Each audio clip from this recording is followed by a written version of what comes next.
મારું નામ ભૂપત કોડિયાતર છે। હું જિલ્લા ભાજપના અનુસૂચિત જનજાતિ મોરચાના પૂર્વ પ્રમુખ છું અને ભારતીય જનતા પાર્ટીનો 1990થી સૈનિક છું। ભારતીય જનતા પાર્ટી જ્યાં જ્યાં જવાબદારી સોંપે છે ત્યાં પાર્ટીનો સૈનિક તરીકે મારે કામ કરવાનું છે। અત્યારે વોર્ડ નંબર 8ની અંદર મને જવાબદારી સોંપવામાં આવી છે। આ વોર્ડની અંદર 1450 જે મતદારો છે એ રબારી સમાજ માલધારીના છે। એમને ભારતીય જનતા પાર્ટી તરફ જો કે પાર્ટીમાં જ છે છતાં પણ એ 1450 મતદારો ભારતીય જનતા પાર્ટીમાં મતદાન કરે એના માટે અમે ડોર ટુ ડોર પ્રચાર અને લોકોને મળી રહ્યા છે। લોકોનો સારો પ્રતિસાદ છે અને લોકોની અપેક્ષા એવી છે કે કામ કરતા ઉમેદવારો આ વખતે કામ કરતા જ ઉમેદવારો બધામાં મૂક્યા છે। પૂર્વના પણ કામ કર્યા છે પણ ક્યાંક ને ક્યાંક કચાશ રહી ગયો હોય તો આ બોડી જે આવશે એ કામ પૂર્ણ કરશે તેવી અમને પૂરેપૂરી ખાતરી છે। અને વેરાવળની અંદર નગરપાલિકા ફાઇનલ ભારતીય જનતા પાર્ટીની બને છે અને બને જ છે।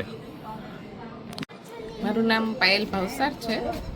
હું ઉદયભાઈની સાથે પ્રચાર કરવા વોર્ડ નંબર 8માં નીકળી છું, પણ બધાનો સપોર્ટ સારો છે। કોઈની એવી બીજી કોઈ ફરિયાદ છે જ નહીં। જે લોકોને અનુભવ છે એ જ રીતે માઇનોર એક પ્રશ્ન છે કે પાણી ભરાય છે, બાકી બીજો કોઈ પ્રશ્ન છે જ નહીં।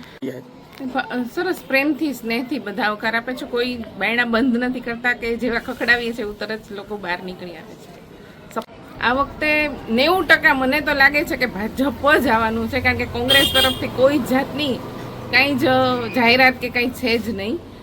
પૂરેપૂરું મને 100% વિશ્વાસ છે કે ભાજપ જ આવશે।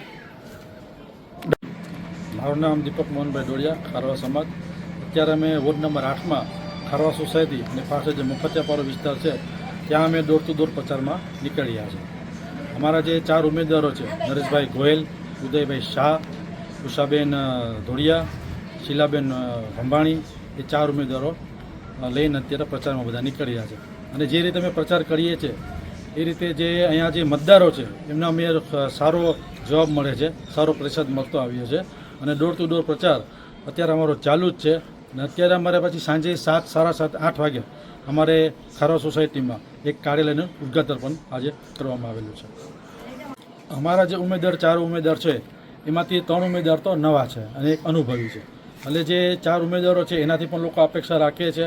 એટલે એ લોકો એજ્યુકેટેડ પણ લોકો છે અને જીત્યા પછી અને અત્યારે એ જે એક ડાયરી લઈને જ ફરે છે મતદારો પાસે કે જેની ફરિયાદો છે એની ફરિયાદ નોંધ કરે છે। ચૂંટણી જીત્યા પછી પણ એની જે ફરિયાદ છે એનું નિરાકરણ કરવામાં પણ આવશે।